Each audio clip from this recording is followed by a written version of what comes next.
Sir आज जो press वार्ता की गई किस मुद्दे पे की गई उसमें? आज एसएफआई द्वारा यहाँ प्रेस वार्ता का आयोजन किया गया। इसके माध्यम से आने वाले 23 और 24 दिसंबर को सोलन के अंदर एसएफआई की राज्य स्तरीय कार्यशाला का आयोजन किया जा रहा है। जिस कार्यशाला के माध्यम से प्रदेश के अंदर से 168 जो हमारे प्रतिनिधि इसके अंदर भाग लेंगे और राष्ट्रीय और हमारे राज्य स्तर के नेता जो इसको संबोधित करेंगे, चर्चा की जाएगी अलग अलग मुद्दों को लेकर। और हमारा मानना है कि प्रदेश के अंदर जो वर्तमान सरकार है, इस सरकार का जो 2 साल का कार्यकाल रहा है, इस कार्यकाल से अगर सबसे ज्यादा कोई हताश और निराश हुआ है तो युवा वर्ग प्रदेश का, छात्र वर्ग प्रदेश का है। क्योंकि आप लोग देखेंगे कि पिछले जब ये सरकार व्यवस्था परिवर्तन का दावा करके सत्ता के अंदर आई थी और 1 लाख नौकरी पर ईयर जो देने का वादा इस सरकार ने किया था, तो अभी सरकार के मंत्री चिल्ला चिल्लाकर बोल रहे हैं कि हमने 30,000 नौकरियां दी। हम कह रहे हैं कि दावा भी झूठा है और ये नौकरियां भी नहीं दी। अगर दिए तो इसके आंकड़े जो है सरकार रिलीज करे।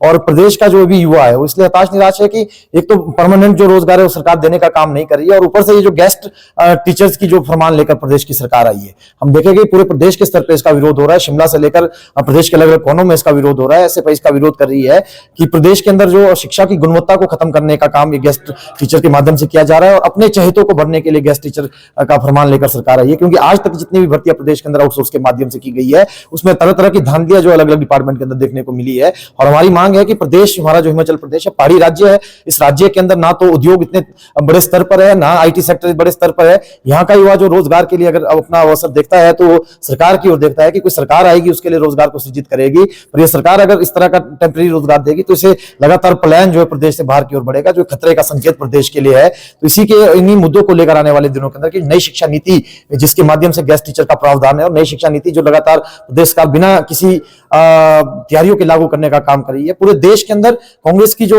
नेतागण है, कांग्रेस की जो नेतृत्व है वो नई शिक्षा नीति का विरोध कर रहा है। तो हिमाचल प्रदेश की सरकार इसको धड़ल्ले से लागू करने का काम कर रही है, जिसके माध्यम से आने वाले दिनों के अंदर जो शिक्षा से आम तबका जो प्रदेश का है, गरीब किसान परिवार का बच्चा है, वो दूर हो जाएगा। और इसका विरोध और इसके साथ साथ पीटीए के नाम पर जो लूट हो रही है उसके साथ साथ बहुत सारे मुद्दे कॉलेजों के छात्रों के, उन सभी मुद्दों को लेकर आने वाले दिनों के अंदर एक संघर्ष, प्रदेशव्यापी संघर्ष जो बिल्ड किया जाएगा। इन सभी मुद्दों को लेकर इस वर्कशॉप के अंदर चर्चा की जाएगी। आपका नाम? मेरा नाम दिनेश दंटा है, मैं एसएफआई का राज्य सचिव हूँ।